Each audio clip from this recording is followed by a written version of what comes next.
চলে এলাম আরেকটি নতুন ভিডিও নিয়ে। নমস্কার বন্ধুরা, আমার সংসার চ্যানেলে সকলকে স্বাগত জানিয়ে আরেকটি নতুন ভিডিও শুরু করছি। শুভ অক্ষয় তৃতীয়া বলে আপনাদেরকে প্রণাম জানাই, সবাই ছোটদের ভালোবাসা জানাই। অত্যন্ত শুভ দিন আজকে। তো সেই দিনকে আমার গোপাল সোনাদের আমি কিভাবে স্নান করিয়েছি আর কিভাবে সেবা দিয়েছি, আমার মা লক্ষ্মীকেও কীভাবে সেদিন সেবা করেছি, তারই কিছু কিছু মুহূর্ত আপনাদের সঙ্গে শেয়ার করছি। অবশ্যই ভালো লাগবে। তো দেখুন, যদি ভালো লাগে তাহলে অবশ্যই একটা সাবস্ক্রাইব করে দেবেন আর একটা শেয়ার করে দেবেন আর কমেন্ট করে জানাবেন কেমন লেগেছে। পঞ্চামৃত জল প্রথমেই প্রস্তুত করে নিলাম। ঘি, মধু, শর্করা, দুধ, দই, তারপরে চন্দনের গুঁড়ো একটু সুগন্ধির জন্য সব মিলিয়ে দিলাম। একটু গঙ্গা জল মিশিয়ে দিলাম আর সামান্য ফুল ছড়িয়ে আমার গোপাল সোনাদেরকে আজকে স্নান করিয়ে নিয়েছি সকাল সকাল। অত্যন্ত শুভ দিন এই অক্ষয় তৃতীয়া, সেই কারণে আজকে অবশ্যই পঞ্চামৃত স্নান করাবো বলেই ঠিক করে রেখেছিলাম। তো সেই জন্য সবাইকেই করিয়ে নিলাম। আমার রাধা মাধবদেরও আজকে পঞ্চামৃত স্নান করিয়ে নিলাম। ইচ্ছে ছিল আজকে একটু গঙ্গায় গিয়ে স্নান করব, কিন্তু সেটা আর হয়ে উঠল না।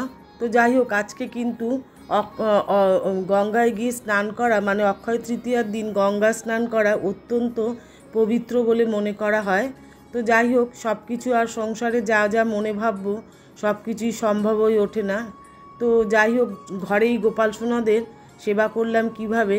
এবারে আপনাদের বলেছিলাম, আমি হয়তো সকলের মনে নেই বা যারা আমার আগের ভিডিও দেখেছিলেন, আমি পয়লা বৈশাখে আমার গোপাল সোনাদের কোনো রকম নতুন পোশাক পরাইনি। সেই কারণে মনস্থির করেই রেখেছিলাম যে অক্ষয় তৃতীয়ার দিন, অক্ষয় তৃতীয়া খুব পুণ্যের দিন, এই দিনকে আমার গোপাল সোনাদের নতুন পোশাক বানানো হয়ে গেছিলো, কিন্তু তা সত্ত্বেও পয়লা বৈশাখে পরাইনি একটা নির্দিষ্ট কারণে। তো আমি অক্ষয় তৃতীয়ার দিন সবাইকে নতুন পোশাক পরিয়ে দিলাম। এই যে আমি বানিয়েছি এই পোশাক, ওদের পোশাক পরিয়ে আগে সুন্দর করে গুছিয়ে রাখলাম। এবার মা লক্ষ্মীকে স্নান করিয়ে নেব। মা লক্ষ্মীকে প্রথমে আগে পঞ্চামৃত স্নান করিয়ে নিচ্ছি। তারপরে আমি আজকে বাড়িতে ঘরে লক্ষ্মী গণেশের পুজো করব, সেটা আপনারা দেখবেন। ভালো লাগলে কিন্তু অবশ্যই একটা লাইক করে দেবেন আর সম্পূর্ণ ভিডিওটা দেখার জন্য আপনাদের অনুরোধ করছি। আজকে যেহেতু অক্ষয় তৃতীয়া, লক্ষ্মী গণেশের পুজো হয় ঘরে ঘরে, বা যারা ব্যবসা করেন তাদের উদ্দেশ্যেও বলছি। আমার ঘরেও আমার সিদ্ধিদাতা গণেশ আছেন। আমি আজকে সেই গণেশ দেবতাকে আমার পুজো পঞ্চামৃত স্নান করিয়ে নিলাম। আমার পাথরের গণেশ ঠাকুর খুব সুন্দর, কোনো রকম জল টল লাগলে কোনো রকমভাবেই কিছুই নষ্ট হয় না। মূর্তি, পাথরের মূর্তি। আমি পঞ্চামৃত স্নান করিয়ে নিয়ে তারপরে সুন্দর করে এমনি প্লেন জলে পরিষ্কার করে নিলাম। মা লক্ষ্মীকেও আজকে একই গোপাল সোনাদের মতনই একই শাড়ি বানিয়েছি, সেই শাড়িখানা পরিয়ে দিলাম। আর দেখুন, এই যে সুন্দর একটা ব্লাউজও বানিয়েছি আমি। ব্লাউজটা বেশ কুচি দিয়ে লেস দিয়ে বানিয়েছি। আমার খুব নিজের হাতে, আমি এমনি মেশিন ছাড়াই বানিয়েছি। আর শাড়িটা অবশ্যই পাড় বসিয়েছি মেশিনে। তো যাই হোক, এরমভাবেই আমি শাড়ি বানাই। শাড়ির ভিডিও কিন্তু আমার দেওয়া আছে আগের অনেক ভিডিওগুলোতে। তো যারা যদি কেউ দেখতে চান অবশ্যই দেখে নিতে পারেন। যারা ভিডিওগুলো ফলো করেন আমার, তারা অবশ্যই দেখতে পাবেন। আর এই যে সুন্দর করে আজকে একেবারে সাধারণভাবে মা লক্ষ্মীকে শাড়ি পরালাম, ঠিক যেরকমটা মায়েরা পরতেন ঘরে, ঠিক সেরকমভাবেই পরাবার চেষ্টা করলাম। কেমন হয়েছে একটু অবশ্যই বন্ধুরা একটু জানাবেন কমেন্ট করে, তাহলে আমার খুব ভালো লাগবে। আর এই যে এই তিন নলি হারটা না, আগে মাকে পরালাম, পরিয়ে দেখলাম ভালো লাগছে কি না। তারপরে ভালো লাগলো না, মনে হলো আবার চেনটা পরালাম, কিন্তু মনে হলো ওই চেনের থেকে বা লম্বা হারটার থেকে এই হারটাই যেন, এই তিন নলির এই হারটা, এটাই যেন বেশি মানিয়েছে। আচ্ছা বলুন তো, সেটা ঠিক না? আর এই যে ঝোলা দুলটা পরিয়েছিলাম, ঝোলা দুলটা যেন বেমানান লাগছে, তবু পরালাম, পরিয়ে দেখে নিচ্ছি। ভালো লাগলো না আমার চোখে, তাই এই চাপা দুলটা, স্বস্তিকটা পরিয়ে দিলাম। খুব সুন্দর লাগছে আমার স্বস্তিকটা পরানোর পরে। ঝোলা দুলটা এই সিম্পল সাজে ঠিক মানাচ্ছিল না, তাই জন্য খুলে রাখলাম। আপনারা দেখে অবশ্যই বলবেন কিন্তু কেমন লেগেছে। আর সবথেকে আনন্দ হয় কি জানেন, যদি ঠাকুর ঘরে এসে বেলফুলের মালা দেখি, আমার ভীষণ ভালো লাগে। বেলফুলের এই সাদা মালা পরাবো অক্ষয় তৃতীয়ার। এত গরম যে ফুল, গাছের ফুল মোটেই ফুটছে না। গাছের ফুলে গাছে এই সময় খুব জুঁই ফুল ফুটতো, কিন্তু এবারের গরমে যতই জল দিচ্ছি না কেন, যত্ন করছি না কেন, ফুল মোটে ফুটছেই না, খুবই অল্প সামান্য। তাই বাজারের ফুলের অপেক্ষায় থাকতে হচ্ছে। তো যাই হোক, বাজার থেকেও খুব ভালো ফুলই আনা হয়েছে। ফুল, বেলপাতা, তারপরে নানা রকমের তুলসী, অন্যান্য ফুল, মালা। তো মাকে একটু প্রথমে মাকে আসনে বসিয়ে নিয়েছি সুন্দর করে। এবার একটু সাজগোজ হয়ে গেছে মায়ের, একটু আলতা পরানোটা বাকি ছিল, সেটা আলতা মাকে পরিয়ে নিচ্ছি।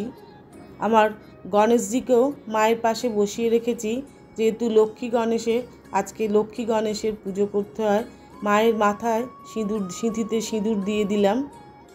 মাকে দর্পণে মায়ের শ্রীমুখ দর্শন করিয়ে নিলাম। আপনারাও দেখবেন, আপনাদেরও খুব ভালো লাগবে আশা করি। এবার মায়ের সামনে আমি একটা ঘট পাতবো। অক্ষয় তৃতীয়ার পুজো আমি বাড়িতে এইভাবেই করি। একটা ঘট পেতে নেব, তার জন্য আমি একটু দূর্বা আর একটু ধান প্রস্তুত করে নিলাম একটা ছোট্ট থালার মধ্যে। এবারে আমি ঘটে জল পূর্ণ করে, ঘটখানা গঙ্গা জলে পূর্ণ করে, তার মধ্যে স্বস্তিক চিহ্ন এঁকে ঘরটা প্রতিষ্ঠিত করে নেব। ঘটে একটু আতপ চাল দিলাম, একটা হরিতকি দিলাম, আর একটি কড়ি দিলাম, সিঁদুর, অবশ্যই সিঁদুরের টিকা দিয়ে, আর একটা পদ্মের বীজ দিলাম। এবার এই আমপল্লবখানা, পিতলের আমপল্লব দিয়ে দেবো। আমি সবসময়, বেশিরভাগ সময় পুজোতে এই পিতলের আমপল্লব ব্যবহার করি। খালি বৃহস্পতিবার যখন ঘট প্রতিষ্ঠা করি, মা লক্ষ্মীর ঘর, তখন আমি খালি এমনি গাছের যে রিয়েল আম পাতা সেটা ব্যবহার করি। তা নাহলে আমি সবসময়, বেশিরভাগ সময় আমি এই পিতলের আমপল্লব এবং ডাবখানাকে ব্যবহার করি। আচ্ছা, আর একটা কথা বলি বন্ধুরা, আজকে কিন্তু শুধু অক্ষয় তৃতীয়া, আর অক্ষয় তৃতীয়ার দিন থেকেই কিন্তু এই চন্দন যাত্রা শুরু। তাই জন্য আজকে এই কেশর চন্দন দিয়ে সবাইকে কেশর চন্দন পরিয়ে নেব। সারা গায়ে আজকে আর চন্দন লেপন করলাম না, অল্পক্ষণে চন্দন দিয়ে সারা কপালে আমি লেপন করে দিলাম। আমার গোবিন্দের সারা শরীর শীতল থাকবে, সেই কারণে এই নিয়ম, সেই কারণেই প্রচলিত যে দগ্ধ গরমে ভগবানকে ঠান্ডার শীতল রাখার জন্যই কিন্তু এই চন্দন যাত্রা শুরু। সকলকেই এই ঘরে ঘরে কিন্তু, যাদেরই গোপাল আছে, সবাই কিন্তু এইভাবে চন্দন লেপন করবেন। সে সাদা চন্দন, শ্বেত চন্দন হলেও চলবে। আমি কেশর চন্দনই দিতে ভালোবাসি, তাই কেশর চন্দন সমস্ত দেবতাদের আমি আজকে কেশর চন্দন পরিয়ে দিলাম। প্রথমে গণেশজির পুজো করে নিচ্ছি। নমো শ্রী শ্রী গণেশ সিদ্ধিদাতা গণেশায় নমঃ, শ্রী শ্রী সিদ্ধিদাতা গণেশায় নমঃ, শ্রী শ্রী সিদ্ধিদাতা গণেশায় নমঃ। আর বন্ধুরা, আমি একটা কথা বলি, যে এই গণেশজির পুজো করার সময় আপনারা সবাই গণেশজি সপরিবারে পূজা পছন্দ করেন, তাই অবশ্যই তার স্ত্রী ঋদ্ধিমা এবং সিদ্ধিমা এবং তার 2 পুত্র শুভ এবং লাভের জন্য একটু ফুল নিবেদন করবেন গণেশজির পাশে, এতে গণেশজি খুব খুশি হন। আর এখানে আমি একটা খাতা করে নিচ্ছি। আপনাদের কাছে কোনো দিনই শেয়ার করিনি বা আপনাদের জানাইও নি। আমার একটি ছোট্ট ব্যবসা আছে, যে ব্যবসাটা আমার সম্পূর্ণ নিজস্ব, যেটা আমার একটা বুটিকের ব্যবসা আছে। তো সেই জন্য আমি সেই ব্যবসার জন্য আমার একটি ছোট্ট খাতা প্রতি বছর আমি নিজেই পুজো করে নিই, সেই হাল খাতা যাকে বলে। তো আমি নিজে সেইভাবেই ঠাকুরের সামনে খাতা রেখে, কী নিয়ম আছে না আছে আমি জানি না, আমি একটি টাকার কয়েন নিয়ে ছাপ দিই খাতাতে, আর একটি মঙ্গল চিহ্ন এঁকে মা লক্ষ্মী আর সিদ্ধিদাতা গণেশের সামনে ফুল চন্দন দিয়ে পুজো করি। আর সারা বছর আমি সেই খাতাটার মধ্যে আমার অতি সামান্য ছোট্ট ব্যবসার হিসেবখানা লিখি। ছোটোখাটো কিছু করতে গেলেই যে মন্দিরে যেতে হবে এমন কোনো কথা নেই, নিজের ঘরকেও মন্দির মনে করেও নিজে পুজো করা যায়, তার জন্য কিন্তু কিছুরই প্রয়োজন হয় না। কয়েকটা গোটা ফল মানে আস্ত অখণ্ড ফল আর কি, সেগুলো মায়ের সামনে আর গণেশ দাদার সামনে নিবেদন করলাম, আর সামান্য ভোগ নিবেদন করলাম। আর এবারে আরতি করে নিচ্ছি, ধূপ আরতি করছি, পরপর কর্পূর আরতি করব, পঞ্চপ্রদীপে আরতি করব। আপনারা দেখুন, খুব ভালো লাগবে। যারা আমার এই ঠাকুরঘর দেখতে ভালোবাসেন তাদেরকে বলি তারা বেশি করে দেখবেন। আমার কিন্তু একেবারেই ভিউজ হচ্ছে না, আর মনে হয় মাঝে মাঝে ভিডিও বন্ধ করে দেব। তো যাই হোক, ভিডিও করাটা খুবই কষ্টকর ব্যাপার, তো সেটা যেন আমাকে করতে না হয়। তাহলে আজকে এই পর্যন্তই থাক, পরের আরেকটি ভিডিওতে অবশ্যই আপনাদের সঙ্গে দেখা হচ্ছে।